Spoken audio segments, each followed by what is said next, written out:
Ini overreacting ni.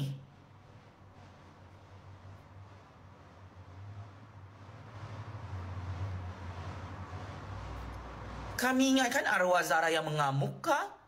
Arwah Zara yang marah kah? Rupa-rupanya pelajar senior yang marah-marah.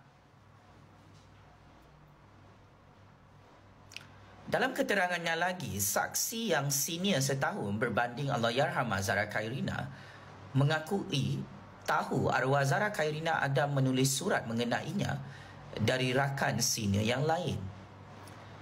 Saksi menyatakan ada menjumpai surat itu tetapi tidak ingat apa isi kandungannya dan menjelaskan pada malam itu keadaan pelajar senior itu okey saja dengan Zara dan mereka tegur Zara secara baik. Tapi saksi juga bersetuju pada masa itu ada 9 pelajar senior tingkatan 2 dan 4 dalam bilik bersama Zara dan seorang pelajar junior terbabi. Wow. Ramainya.